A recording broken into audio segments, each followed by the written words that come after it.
Story RH, le podcast RH qui ne vous raconte pas d'histoire. Bienvenue à toutes, bienvenue à tous. History is made of stories.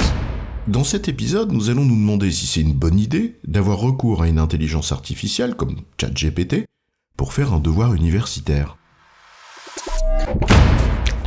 Il est trop bête, mon prof de Master 2. Il m'a demandé une dissertation à lui remettre par mail. Sur la techno, ils sont toujours en retard d'un train, ceux-là. Il est resté à la machine à vapeur. Un petit coup de ChatGPT et hop, ma disserte, elle est faite et envoyée.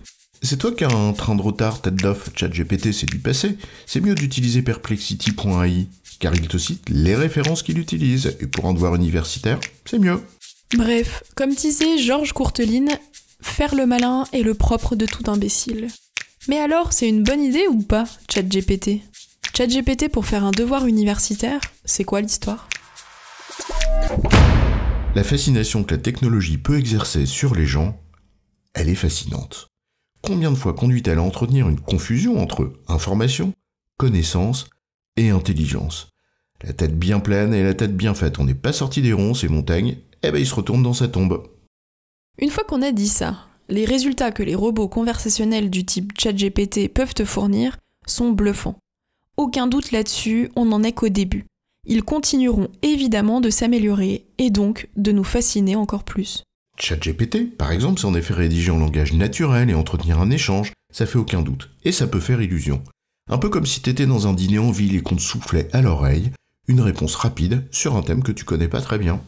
Mais avant que tu te lances aveuglément là-dessus et que tu te prennes un retour de bâton pas cool, il y a là quand même quelques remarques à formuler. La première, c'est sur la pertinence de la réponse. L'intelligence artificielle, elle concatène des informations qui sont prises sur le web et t'en présente la synthèse en langage naturel. Et là, tu dois faire confiance. Tu sais pas quel degré de pertinence ou de vérité accorder à chaque information, puisque tu sais pas d'où ça sort. Au moins, lorsque tu as les sources, comme dans Perplexity.ai, tu peux le vérifier. Tu as donc un outil qui t'a aidé à rédiger. Pourquoi pas ? Mais cela ne t'affranchit aucunement d'apprécier la pertinence des informations qu'il a utilisées. Tiens, par exemple, j'ai fait le test avec Perplexity.ai sur la question suivante. En quoi un SIRH peut-il contribuer à la stratégie RH de l'entreprise ? Je parle pas de la réponse, qui est très pauvre en soi, parce que c'est pas vraiment une argumentation, mais soit. Regardons en revanche les sources qu'il a utilisées. En l'occurrence, des articles de sociétés de services ou de conseils en la matière, dont une très affiliée à un éditeur du marché. Des sources issues de sociétés qui vendent des logiciels RH. Et quelques sources de type articles de presse. On le voit, des sources tout ce qu'il y a de plus objectif. Mais toi, dans la perspective d'un travail qu'on te demande, par exemple en Master 2, ça exige peut-être des sources et des références un peu plus fiables. Ou alors, t'as pas bien compris grand-chose à l'exercice. On dirait le praticien en entreprise qui fait référence à une étude d'une société qui a justement quelque chose à vendre sur le sujet. Un peu du genre, 50% des entreprises sont vulnérables sur le plan de la sécurité informatique. Dixit, la société de sécurité informatique qui ne cite pas ses sources. Ou le cabinet de conseil qui affirme que X% des DRH pensent que... je sais pas quoi, alors qu'il a à peine 30 questionnaires, dont quelques-uns remplis par les potes RH du stagiaire qui a relancé les répondants. No comments. La deuxième remarque, c'est le degré de réflexion de la réponse. Je me souviens avoir vu le post d'un prof en Master RH qui avait demandé à ChatGPT de lister les questions qu'il est important de poser en matière de rémunération. Or, ce qui est frappant, c'est que toutes les questions relevaient du comment. Aucune sur le pourquoi. Or, précisément, c'est ça enseigner, que celles et ceux avec qui tu traites un sujet acquièrent certaines connaissances, bien sûr, notamment au regard du métier qu'ils visent, mais développent aussi un esprit critique, un peu de discernement, de hauteur de vue, de distance. C'est même pour cela qu'on demande parfois un travail de réflexion, comme un mémoire par exemple, ou en l'occurrence dans mon cas une dissertation. Même si l'on ne s'inscrit pas nécessairement dans une démarche de recherche académique, il faut quand même faire l'effort d'une réflexion. En d'autres termes, c'est pas juste restituer connement 3 ou 4 connaissances que t'aurais plus ou moins bien assimilées. C'est au contraire utiliser cette matière pour mener une réflexion qu'on te demande d'exposer à l'aide d'un raisonnement.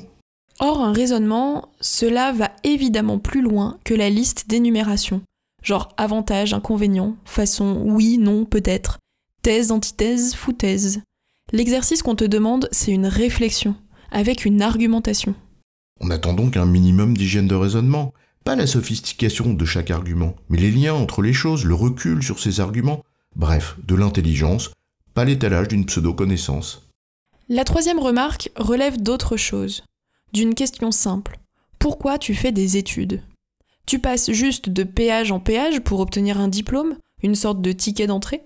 Ou tu cherches à apprendre quelque chose, à te développer ? Là, honnêtement, si t'as pas compris le but de ce que tu fais, c'est ton problème. Et on t'invite à méditer ces quelques mots de Gustave Le Bon. Je cite. « Une éducation capable d'accroître le jugement et la volonté est parfaite, quelles que soient les choses enseignées.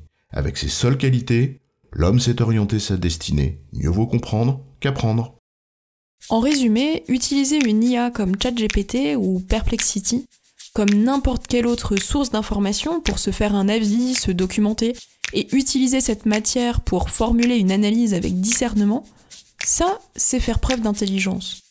L'utiliser pour rédiger et se débarrasser de l'effort de réflexion qui te fait progresser, c'est l'inverse.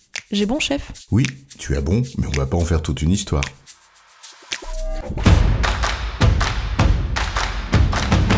Story RH, le podcast RH qui ne vous raconte pas d'histoire.